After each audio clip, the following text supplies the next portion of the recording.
जय श्री राम जी की। रामचरितमानस पाठ करने से भी पहले चलिए हम लोग सुनते हैं एक बहुत ही प्यारी सी भजन।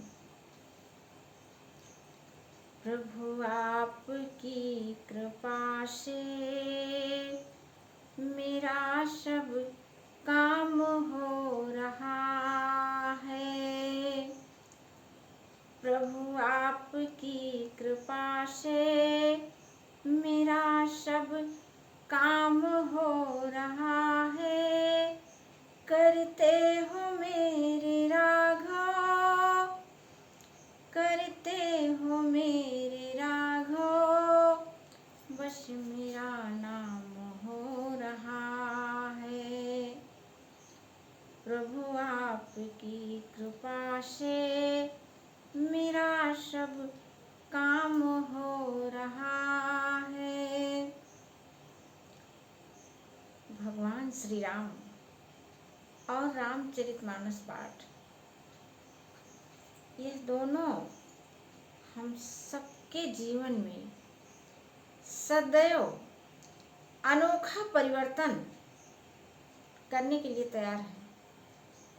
लेकिन जब हम चाहें तभी तो, हमें भी तो कुछ चाहना है, हमें भी तो कुछ करना है। हम सभी को करना क्या है, बस अपने अंतःस्थल से, उस जगह से जहाँ श्री राम जी बसते हैं, सदैव एक पल के लिए भी वह हटते ही नहीं वहाँ से। उस मन को, उस हृदय को हम सब बस प्रेम, सेवा, सहयोग की भावना से भर करके रखें। और ये सारी भावनाएं क्यों भरें अपने मन में? औरों के प्रति भरना अपने मन में है, लेकिन औरों के प्रति, क्योंकि हम और भगवान सभी एक दूसरे से जुड़े हुए हैं। भगवान यहाँ भी हैं और भगवान हमारे सारे परिजनों के रूप में भी हैं। तो हम सबसे जब प्रेम करेंगे तभी मेरे भगवान को भी बहुत अच्छा लगेगा। और जब वे खुश होते हैं तो फिर मेरे मन में वही अच्छी इच्छा भी देते हैं और उसे वे पूरी भी कर लेते हैं। फिर हमें कुछ भी नहीं करना पड़ता है। फिर तो वही बात, आपकी कृपा से मेरा सब काम हो रहा है। चलिए भगवान श्री राम का नाम लेते हुए रामचरितमानस का पाठ करते हैं। अब विश्वामित्र जी दशरथ जी के दरवाजे पर पहुंच चुके हैं।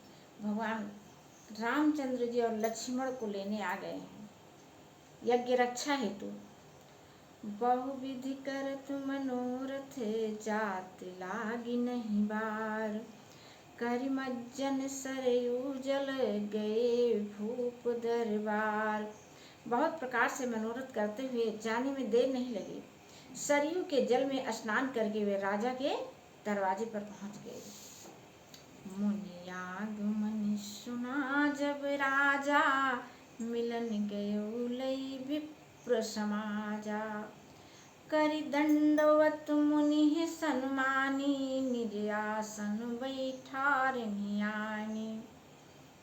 देखिए ये सब संस्कार होते हैं, ये गुण हैं, यही हम सब में परिवर्तन करते हैं।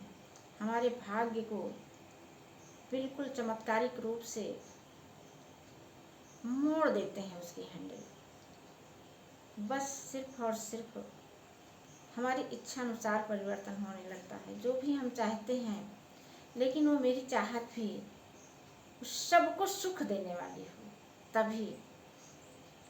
अब यहाँ पर देखिए, मुनि आए राजा के दरवाजे पर और राजा ने जो है जब उनका आगमन सुना, मिलन गयो लय विप्र समाजा, उनसे अपने तमाम ब्राह्मणों के समाज लेकर के उनसे भी मिलने गए।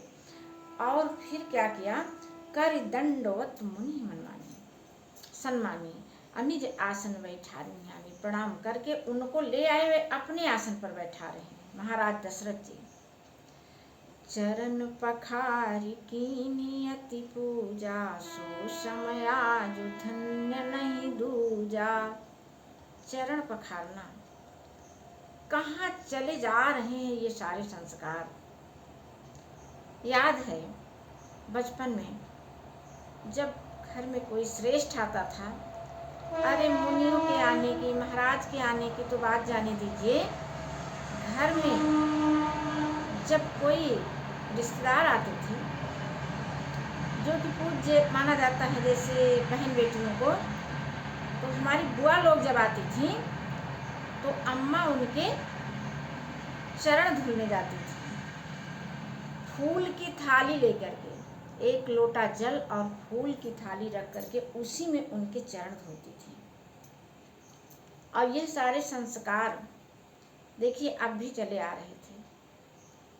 आज भी मैं सच बताऊं, अभी भी आती हैं जब मेरी नंदें, तो वह चीज़ हमारे बिल्कुल मन में बैठी हुई है। अब भी बिना पैर धुले रहा ही नहीं जाता। जो बड़ी हैं वह तो धुला लेती हैं, छोटी हैं नहीं धुलाती हैं, लेकिन फिर भी मन ही मन प्रणाम करना होता है, पैर छूना होता है। तो ये सारे गुण जो है हमारे परिवार में होने चाहिए। अपने से श्रेष्ठ जब भी आते हैं अपने घर में, तब उनके पैर अवश्य ही धुलने चाहिए। चरण पखारी कीन्ही अति पूजा, मौसम आज धन्य नहीं दूजा। विविधि भांति भोजन करवावा, मुनिवर हृदय हर्ष अति पावा। जितनी अधिक से अधिक सेवा महाराज दशरथ ने विश्वामित्र की कर सकते थे उतनी की। पुनि चरणनि मेले सुत चारी, राम देखी मुनि देह विसारी। फिर अपने चारों पुत्रों को बुलाए और उनके चरणों में डाल दिया। चरणों में डाल देने का मतलब उनसे प्रणाम करवाया। और विश्वामित्र महाज्ञानी, वे तो जान गए ये श्री हरि नारायण यहाँ पर अवतार ले चुके हैं। राम देख मुनि देह विसारी, राम को देख करके विश्वामित्र जी को अपने शरीर की सुधि भूल गई, बस निरख रहे हैं। भय मगन देखत मुख शोभा, जन चकोर पूरन शशि लोभा। उनके रूप को देख करके उनके मुख की शोभा ऐसे चकित हो गए जैसे पूर्णमासी का चंद्रमा देख करके चकोर एक टक निहारता रह जाता है। तब मन हरसि बचन कहराऊ, मुनियस कृपा न कीन्हु काऊ। अब जो है मन में प्रसन्नता से भर करके दशरथ जी मुनि से पूछ रहे हैं कि कहिए आज आपका आना कैसे हुआ, अभी तक तो आप कभी नहीं आए थे ऐसे। कहीं कारण आगमन तुम्हारा, कहूँ सो करत न लावऊं बारा। देखिए कितना मतलब यही सब हम लोगों को समझना है। राजा दशरथ जी कह रहे हैं कि आप जो है किस कारण से आपका आगमन हुआ है कहिए, और मैं आपके मनोरथ को सिद्ध करूंगा, उसके लिए मैं तनिक भी देर नहीं लगाऊंगा। हम लोग हैं ऐसे ही डरने लगते हैं, पता नहीं क्या कहेंगे, कैसे मैं पूरा कर पाऊंगा, नहीं पूरा कर पाऊंगा। अरे मुंह में जो आवाज है यह आपकी नहीं है, आप बोल दीजिए। पूरा करने का काम तो नारायण का है, क्योंकि बोल भी वही रहे हैं, पूरा भी वही करेंगे। आप बिल्कुल निष्कपट निर्छल निर्मल मन से आप बोलिए, तो बाकी पूरा तो अपने आप होगा। करते हो तुम राघव, बस मेरा नाम हो रहा है, आपको कुछ नहीं करना है, उसे तो राघव जी ही कर लेंगे। राजा ने कहा उसो करत न लाओ बारा।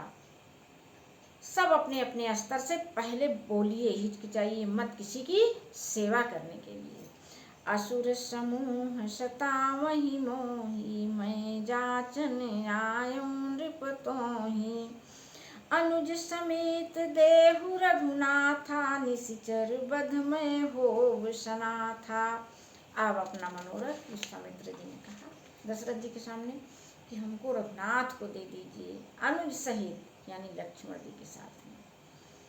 देहु भूप मन हर्षित तजहु मोह अज्ञान, धर्म सुजस प्रभु तुमको इन्ह कहाति कल्याण।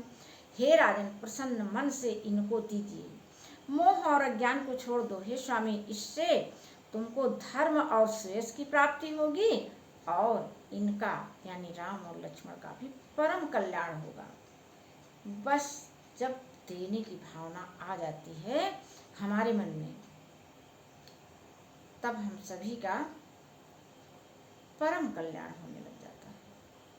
हम बिल्कुल लगातार हम देने की ही भावना से अपने मन को भरे रहें। आज की कथा को यहीं पर विश्राम। जय श्री राम।